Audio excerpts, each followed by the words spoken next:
దేవుని నామానికి స్తోత్రం కలుగును గాక. అందరూ బాగున్నారా? నేను కూడా బాగానే ఉన్నానండి. ప్రియులారా, యూట్యూబ్లోని స్టేటస్ను వీక్షిస్తున్నటువంటి వారికి నా హృదయపూర్వక వందనాలు. ఈరోజు శిలువ ధ్యానాలు ధ్యానించుకుంటూ వస్తున్నాము. ఈరోజు మీతో చెప్పేటటువంటి మాటలు ఏమిటి అనంటే, యేసుక్రీస్తు ప్రభువారు ఈ లోకానికి మన పాపములు క్షమించడానికి వచ్చినటువంటి వారు. ఈ లోకంలో ఉన్న మానవులు తమ పాపములో పడి చెడి తిరుగుచూ ఉండగా, పాపంలోనే పుట్టి పాపంలోనే చనిపోయేటటువంటి ప్రజలపై ఆ పాపాలు వారిని దేవుని రాజ్యంలో నేరస్థాపన చేస్తూ ఉన్నప్పుడు, ఆ పాపానికి తగిన శిక్షను మానవుడు భరించుకుంటున్నటువంటి పరిస్థితిలో, దేవుడు మానవుల్లో పెట్టిన ఆత్మ నశించిపోకూడదని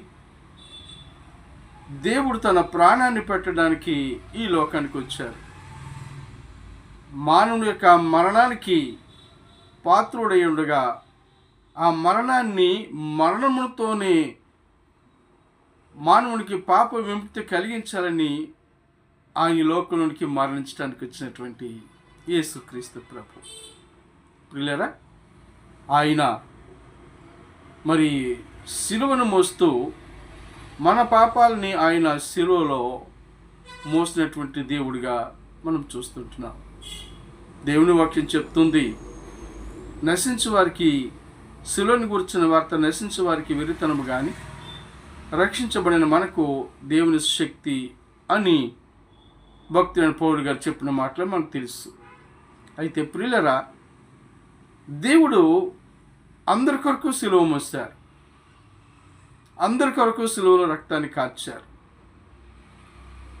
ఆ దేవాది దేవుడు 16 అడుగులు పొడవున్నటువంటి 11 అడుగులు వెడల్పు కలిగినటువంటి ఆ శిలువను యెరూషలేము వీధుల్లో మోసుకుంటూ తన పవిత్ర రక్తాన్ని కారుస్తూ, చివరికి ప్రతి మానవుల్లోనూ కూడా 6.5 లీటర్ల రక్తం ఉంటుంది. అలాగే మానవుడిగా పుట్టే యేసుక్రీస్తు ప్రభులో కూడా అంతే రక్తం ఉండొచ్చు కదండి. అయితే ఆ శిలువలో ఆఖరి బొట్టు వరకు కూడా ఆయన రక్తాన్ని చిందించిన వాడిగా మనకి కనిపిస్తూ ఉన్నాడు.